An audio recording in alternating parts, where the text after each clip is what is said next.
Oke, lantas cerita anime pun berlanjut di Spermi Gridlock Chapter 734. Maka dari itu Mimin akan langsung lanjut saja ke ceritanya. Sebelumnya Shin diperlihatkan bahwasanya Lusu tengah kali ini memburu hewan-hewan dan tumbuhan yang ada di dalam reruntuhan. Sementara itu, sang bos dan anggota Protoss yang lain kemudian kembali ke campnya masing-masing. Dan kali ini ia bertemu dengan Carol, sang dewa Nordik. Setelah selang beberapa saat kemudian, di sini sepupu Carol kemudian bertemu dengan Carol, dan Carol menyampaikan sesuatu kepada sepupunya tersebut. Hei sepupu, apakah bisa kita mengambil langkah untuk saling berbicara? Ucap dari Carol kepada sepupunya. Kali ini Carol ingin curcol dengan sepupunya tersebut, atau anggota keluarganya tersebut. Siapa tahu dia mengetahui keberadaan Lusu atau di mana Lusu kemudian pergi setelah pertemuan tadi malam. Selang beberapa saat kemudian, di sini sang sepupu mau untuk berbicara dengan Carol karena jarang juga dia curcol bareng. Carol kemudian berkata kepada sepupunya, sejak saat itu sang sepupu Lusu kemudian pergi kemana. Dan setelah saya mengetahui ketika saya berada di sini, Lusu tengah tidak ada, maka dari itu tidak ada gunanya saya berada di sini. Ucap Carol bersama dengan sang sepupunya tersebut. Aku juga harus pergi, tidak ada makhluk berbahaya di sekitar camp. Jadi saya hanya membawa makanan kembali. Namun Anda tetap harus waspada setiap hari. Ucap sang Carol kepada sepupunya kali ini. Tak lama setelah itu sang sepupu kemudian berkata kepada Carol, "Nah, Anda harus lebih berhati-hati saat berjalan di reruntuhan." Menurut informasi yang saya dapat dari Raja Surgawi ke-9, mengatakan sebelumnya bahwa mungkin saja ada banyak eksistensi yang telah mencapai alam dewa di tempat ini. Ucapnya mengatakan itu. Ia mengingatkan kepada Carol ketika Carol mencari Lusu, ia seharusnya berhati-hati. Mungkin saja ada makhluk kuat yang lebih kuat daripada Carol. Maka dari itu, di sini sang Carol kemudian tersenyum menatap sepupunya tersebut, sembari mengangguk dengan informasi yang telah ia dapatkan dari sepupunya tersebut. Setelah mengatakan hal tersebut, di sini sang sepupu kemudian berkata lagi, "Ya Tuhan, apakah Anda akan meninggalkan camp dan terus mencarinya selanjutnya?" Tapi dia sudah lama pergi sendirian dan keberadaannya tidak diketahui, bahkan ini mencari jarum di tumpukan jerami. Ucap sang sepupu kepada Carol, nampaknya tidaklah mudah untuk mencari Lusu, apalagi Lusu tidak ada di tempat ini. Atau lebih tepatnya dia pergi sendirian dan tidak tahu kemana Lusu itu pergi di dalam reruntuhan. Maka dari itu, ini seperti hanya mencari jarum di tumpukan jerami atau sangat sulit sekali untuk mencari Lusu. Tapi apa boleh buat, karena Carol saat ini tengah kesemsem kepada Lusu. Yang ada di pikiran dan hatinya hanyalah Lusu. Maka seberat dan sekuat apapun musuhnya mungkin tidaklah cukup bagi Carol untuk tetap tinggal diam di tempat ini. Lantas Carol kemudian berkata kepada sang sepupu, "Karena itu setidaknya aku harus berusaha menemukannya. Aku yakin takdirku bersamanya lebih dari itu." Ucap sang Carol yang saat ini tengah tersenyum kepada Lusu. Dan pada saat itu pula ia ingin berangkat untuk menemui Lusu. Tapi di tempat lain, kayaknya di sini Israel kemudian mendengarkan percakapan itu. Reporter yang cantik itu kemudian mendengarkan hal tersebut, sembari menginginkan bahwasanya itu adalah berita yang sangat luar biasa. Ia kemudian berkata dan sangat berhati-hati di dalam hatinya. Dewa-dewa Nordik itu yang secantik dan sesempurna dewa hanyalah seorang gadis kecil yang jatuh cinta di depan cinta. Ucapnya mengatakan itu, ia mengetahui bahwasanya sang dewa itu ternyata seperti anak kecil yang lagi kesemsem kepada Lusu. Maka dari itu, ini mungkin kesempatan yang bagus bagi Israel untuk mewawancarainya. Selang beberapa saat kemudian di sini, sang sepupu dari Carol mengetahui bahwasanya sang reporter itu lagi mengintip. Apalagi yang dikatakan oleh Carol itu adalah hal penting. Mungkin saja dia telah menguping dan kemudian mencatatnya dan akan memberitakan itu ke seluruh dunia. Tak lama setelah itu di sini sang sepupu bersiap untuk mendatangi Israel. Tak lama setelah itu dia kemudian berjalan menuju Israel dan kemudian mengagetkannya. Ia kemudian menatap Israel dengan tatapan yang sinis dan berkata, "Hei reporter, Nona Tuan tidak menyetujui permintaan wawancara Anda. Harap jangan merekam beberapa konfirmasi yang tidak resmi," ucapnya mengatakan itu. Sontak Israel kemudian menjatuhkan sesuatu dari tangannya. Mungkin itu adalah salah satu rekaman yang sangat penting. Setelah dikagetkan oleh sang sepupu, di sini nampaknya Israel pun kaget dan kemudian terjatuh. Tapi apa boleh buat? Ia kali ini tertangkap basah telah mengintip atau telah merekam pembicaraan antara Carol dan juga sepupunya tersebut.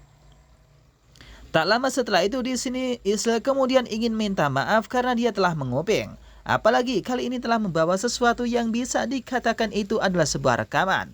Apalagi di sana sang sepupu tidak mau kalau Carol itu kemudian informasinya dipublikasi. Carol yang mengetahui hal tersebut kemudian menatap Israel dengan tatapan yang tajam.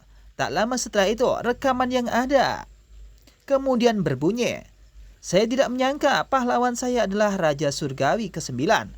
Sayang sekali dia dan saya jauh dan kami tidak akan bertemu lagi setelah malam ini. Saatnya menyingkirkan detak jantung yang disebabkan oleh efek jembatan gantung dan orang yang dia suka lebih cantik dariku," ucap dari rekaman itu yang sengaja telah direkam oleh Israel malam sebelumnya. Bukan lagi merekam perkataan dan ucapan dari Carol bersama dengan sepupu. Setelah mendengarkan perkataan tersebut, nampaknya di sini Carol kemudian sangat bingung. Ia juga sangat bingung karena Lusu disukai oleh banyak perempuan. Terlebih perempuan cantik seperti Israel meskipun kecantikannya kalah dengan Carol. Dengan tatapan yang melongo, di sini Carol hanya bisa mengatakan sesuatu dalam hatinya. Jadi reporter wanita ini juga menyukai Lusu. Benar saja ia sangat mudah menarik perhatian lebih banyak atau lebah dan kupu-kupu. Di sini Carol memikirkan bahwasanya ternyata saingannya cukup berat. Tapi tak seberat itu meskipun ada Xiaoyu yang ada di samping Lusu.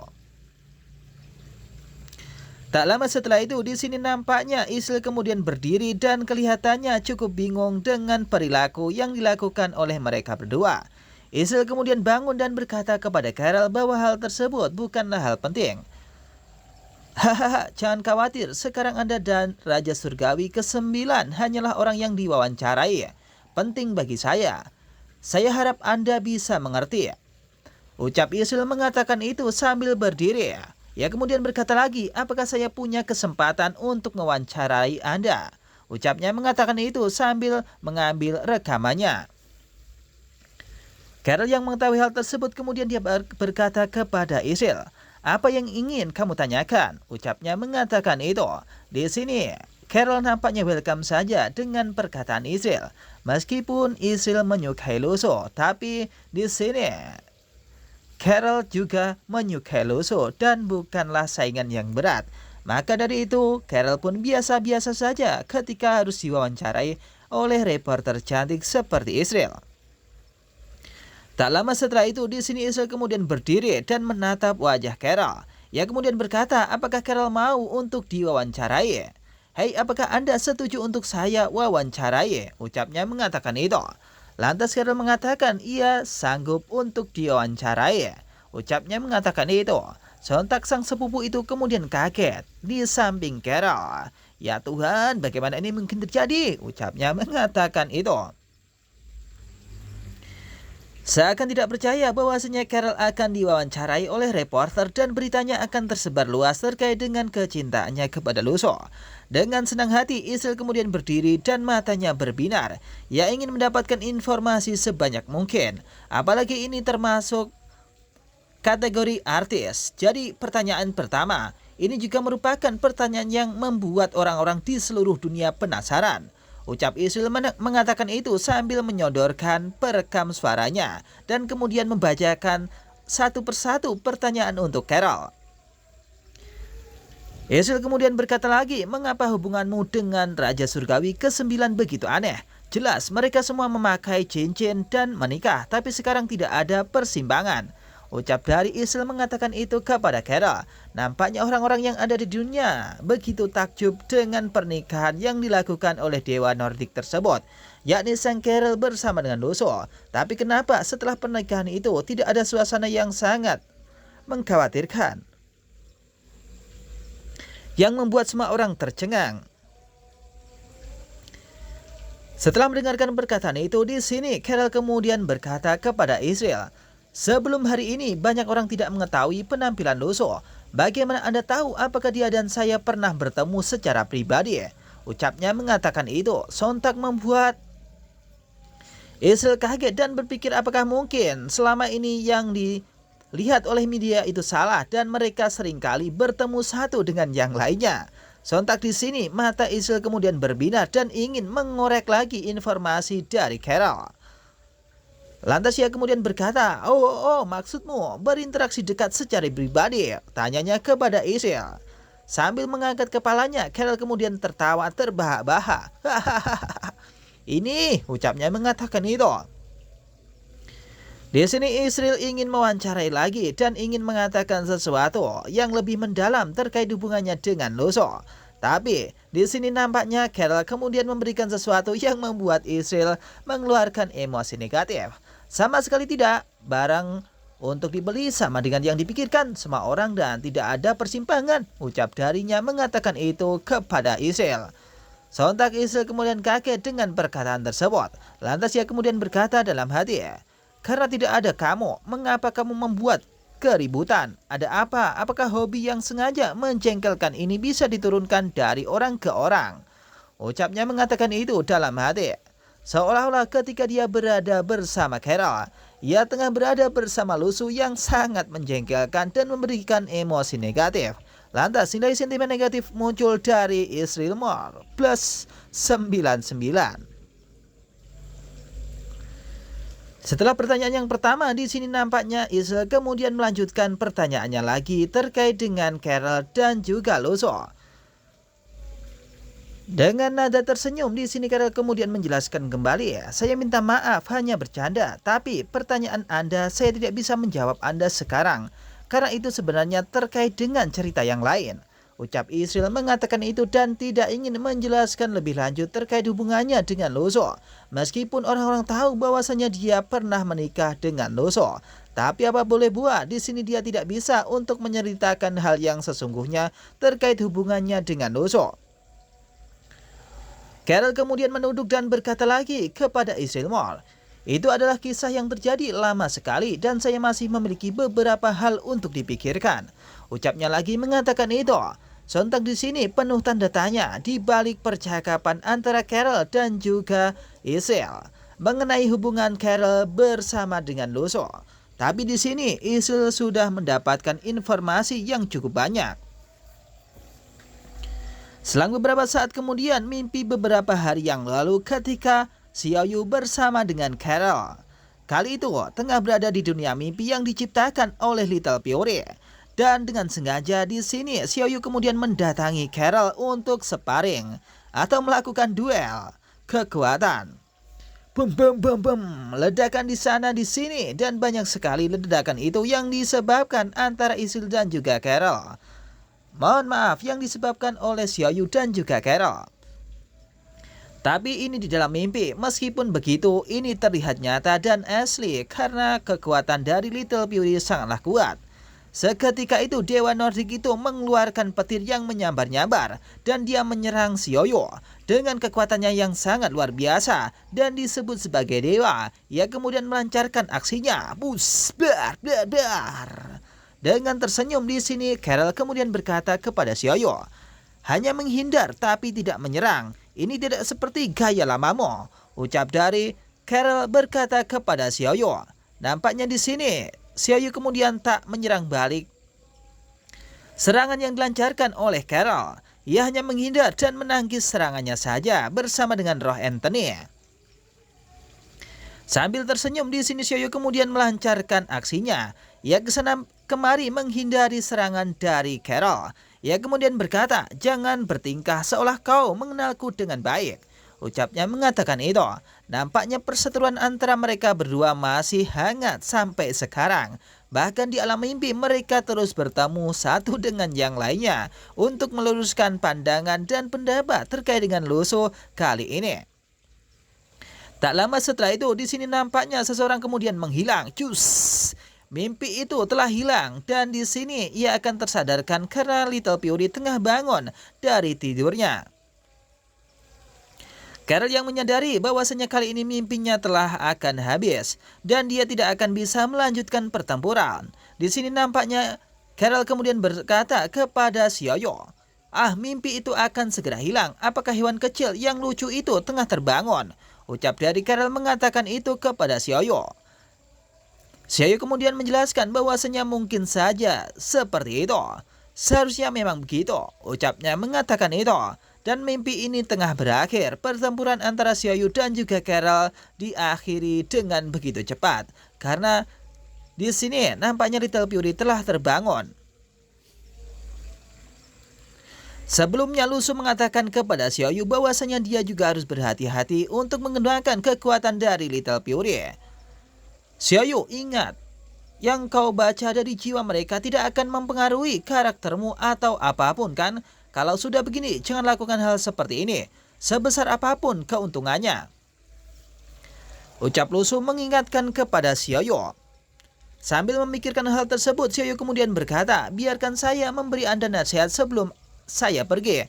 Jangan terpengaruh oleh ingatan yang bukan milikmu. Jangan kehilangan dirimu sendiri. Ini yang pernah dikatakan oleh Lusu kepada saya.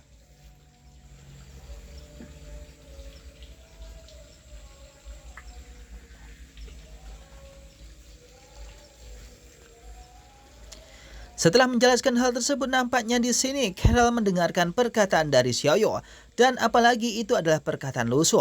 Mungkin itu akan bermanfaat lain waktu. Tak lama setelah itu, Xiaoyu kemudian ingin bergegas pergi meninggalkan Carol. Ia kemudian menatap Carol dan berkata, situasi Anda berbeda dengan saya, tetapi intinya sama. Ucapnya mengatakan itu. Carol hanya bisa mengangguk dan tidak mengatakan sepatah kata pun. Dan dia melihat Xiaoyu kemudian pergi meninggalkannya. Sebelum beranjak pergi, di sini nampaknya Carol kemudian ingin menatap Xiaoyu. Tapi lagi-lagi Xiaoyu kemudian mengatakan sesuatu kepada Carol. Di samping itu, Lusu tidak bisa memberitahu Lusu apa yang terjadi malam ini. Anda tidak boleh membocorkan rahasianya. Apakah engkau mengerti?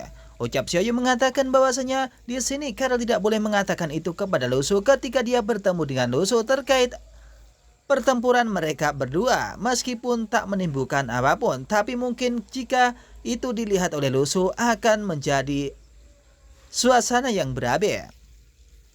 Carol hanya bisa tersenyum dan menatap Xiaoyu sembari berkata, ucapnya mengatakan itu. Setelah itu kita dikembalikan bahwasanya Carol kali ini mengatakan sesuatu dalam hati. Dia adalah seorang anak yang diam-diam melakukan hal-hal di belakang punggung orang tuanya. Benar saja saudara kandungnya sangat menarik. Ucap Carol mengatakan itu di depan Israel yang saat ini tengah mewawancarai dirinya. Dan kali ini Israel tengah bingung dengan apa yang dipikirkan oleh Carol. Apakah itu berhubungan dengan Lusu atau itu berhubungan dengan yang lain? Apalagi kali ini Israel juga suka dengan Lusu. Di tempat lain, pada saat yang sama, penguasa kota kabinet tembaga. Kali ini ternyata Xiaoyu menyadari bahwasanya telah dikatai oleh orang lain. Dalam pikiran dan firasatnya ada seseorang yang kemudian berkata kepada dirinya, Lampu Yu alami, perasaan ini sangat aneh. Ucap dari Xiaoyu mengatakan itu. Kali ini Xiaoyu menduduki kota dan dia saat ini tengah menjajah ke kota yang ada di tempat ini. Tak lama setelah itu penjaga itu kemudian datang kepada Xiaoyu sembari mengatakan sesuatu. Hei Pak Bos, apakah Anda baru saja mendengarkan laporan urusan dalam negeri? Ucapnya mengatakan itu. Lantas Xiaoyu kemudian bangun dan mengatakan kembali lagi kepada orang tersebut. Saya mendengarkan Anda mengulangi apa yang baru saja Anda katakan. Ucapnya mengatakan itu. Nampaknya Xiaoyu kali ini telah melamun dan membuat ejekan kepada mereka. Sontak mereka kemudian mendapatkan emosi negatif. Nilai emosi negatif pun muncul dari Gang Yan plus 666.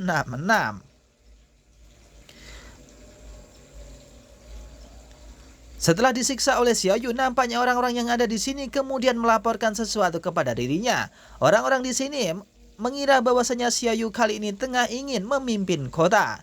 Seseorang dari mereka kemudian berkata dalam hati, bukankah ini hanya tidak mendengarkan kalimat? Seseorang kemudian berkata sambil kemudian menatap tatapan yang tajam kepada Xiaoyu. Maksud saya, jika Anda ingin berhasil atau ingin menduduki posisi penguasa kota Tonghuan, Anda harus berbicara dengan sekte di atas Anda, yakni Tonghuchong. Bagaimanapun mereka adalah penguasa sebenarnya di tempat ini. Ucapnya mengatakan itu. Yang menjelaskan sebagai pemimpin kota, seharusnya Xiaoyu kemudian melaporkan tindakannya itu kepada pemimpin yang berada di atasnya. Tapi kali ini orang-orang itu salah paham. Di sini Xiaoyu ingin mengacau dan ingin mencari seseorang yang ingin ia dapatkan informasinya dari mereka yang ada di sini. Xiaoyu kemudian berdiri dan menatap orang-orang tersebut sambil berkata, hentikan, kapan aku bilang aku akan menggantikan penguasa kota? Tanya Xiaoyu kepada orang-orang tersebut yang kali ini memikirkan hal yang sama, yakni Xiaoyu akan menguasai tempat ini. Lantas Yakbun kemudian berkata dalam hati, Anda membunuh mantan penguasa kota dan kemudian menduduki rumah penguasa kota dan memerintahkan saya untuk memanggil departemen lama. Semuanya seperti ini. Tidakkah Anda ingin menggantikan penguasa kota? Tanyanya dalam hati. Tak lama setelah itu, Xiaoyu kemudian mengeluarkan sesuatu dari sakunya dan menunjukkan sesuatu kepada orang-orang yang ada di sini, yakni foto Luso. Jangan salah paham, saya di sini untuk bertanya tentang situasi dan rahasia yang tak terungkap dari beberapa kota di tempat ini. Hei, ngomong-ngomong, Anda semua melihat ke atas untuk melihat apakah Anda pernah melihat orang seperti ini. Ucap Xiaoyu mengatakan itu sambil mengeluarkan foto Lusu kepada orang-orang tersebut. Nampaknya ketampanan Lusu tak diragukan lagi. Orang-orang di tempat tersebut kemudian menatap wajah itu dengan tatapan yang sangat menarik. Seseorang lantas berkata, sungguh pria yang tampan, Tuan, siapa dia bagimu? Apakah Anda ingin menerima dia sebagai orang yang ada di tempat ini? Potret ini digambarkan sangat baik. Setiap senyuman si cantik begitu hidup. Jika saya menunggu untuk melihat keindahan seperti itu, saya pasti akan mengingatnya dengan segar dan mengesankan. Orang-orang di tempat ini cukup takjub dengan foto yang dikeluarkan oleh Xiaoyu. Bahkan penampilan Lusu, Bak Princess, yang dikagumi oleh semua orang. Setelah mengetahui bahwasanya tidak ada informasi terkait dengan Lusu, lantas Xiaoyu kemudian berkata dalam hati, reaksi yang akrab ini, orang-orang ini seharusnya berasal dari Luzhou dan mereka tidak melarikan diri. Ucap darinya mengatakan itu dalam hati. Nampaknya di sini Xiaoyu sedikit kesal karena informasinya tidak dapat diterima, atau informasi terkait dengan Luzhou tidak ada yang tahu.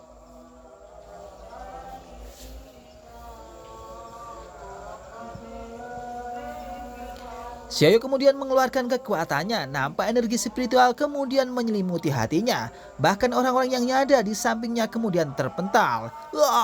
Nah tuanku, apakah kamu ingin marah? Dia kemudian terjatuh dan kali ini Xiaoyu sedikit marah dengan ekspresi yang ingin menghancurkan mereka semua. Xiaoyu kemudian berdiri dan berkata kepada orang-orang yang ada di tempat ini, orang-orang di atas bukanlah sesuatu yang bisa Anda lewatkan. Beri aku kesempatan.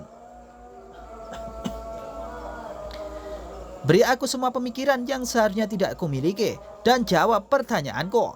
Ucap Xiaoyu ingin mendapatkan informasi dari orang-orang yang ada di sini. Tak lama setelah itu orang-orang di sini kemudian berkata dan bercerita satu dengan yang lainnya, memberikan informasi yang penuh terkait dengan tempat ini dan tempat terlarang yang ada di tempat Lusu yang kali ini tengah tak mampu untuk keluar dari sana. Setelah itu Xiaoyu kemudian berdiri dan menunjuk salah satu orang. Ia kemudian berkata, mulai dengan Anda, katakanlah Anda mengetahui sesuatu tentang apa? Ucapnya mengatakan itu. Lantas seseorang kemudian berkata, ini nama kami kota Tonghuan, tidak jauh dari sana ada kota Xixian, dan bla bla bla dan seterusnya.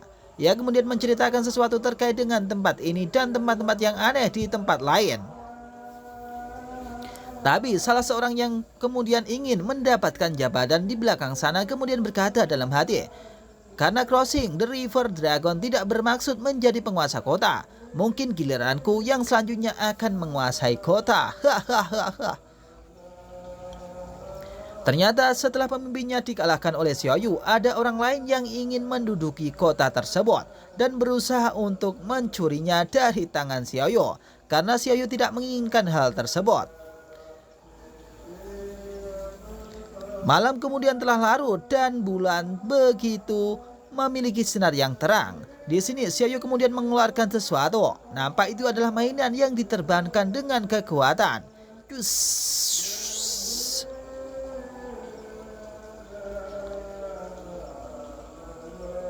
Itu seperti halnya burung merpati, dan itu mungkin sangat menarik.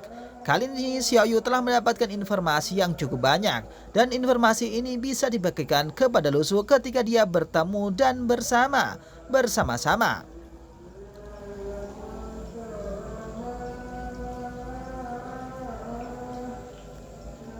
Xiaoyu berusaha menggunakan kekuatannya dari roh Anthony, dan kali ini dia berusaha untuk mencari informasi terkait dengan Lu Su. Apakah kali ini dia bisa menemukan Lu Su atau malah sebaliknya dia akan jauh dengan Lu Su? Tak lama setelah itu di sini nampaknya Xiaoyu kemudian mengeluarkan pasirnya dengan menggunakan roh Anthony. Ia kemudian menggambar Little Fury, Lu Su dan juga binatang lain yang ada di sampingnya yang dulu pernah menemuinya. Kali ini dia mendapatkan informasi yang cukup banyak. Ia kemudian berkata dalam hati, setelah mendengarkan omong kosong selama sehari, akhirnya sedikit bermanfaat. Berharap untuk menangkapnya kali ini, ikan besar agar aku bisa memecahkan rahasia kehancuran di tempat ini. Dan kemudian menceritakannya langsung kepada Lu Su, dan mungkin itu akan sangat bermanfaat. Lu Su tidak peduli apa yang menunggu di depanmu. Aku tidak akan pernah membiarkanmu menghadapi semua ini sendirian di bawah tekanan. Dan kali ini aku akan segera menemukanmu, dan kita bersama akan melaksanakan atau menjalankan hari ini secara bersama-sama. Dan cerita pun berakhir di sini, akan dilanjut di Spermie Gridlock chapter yang selanjutnya.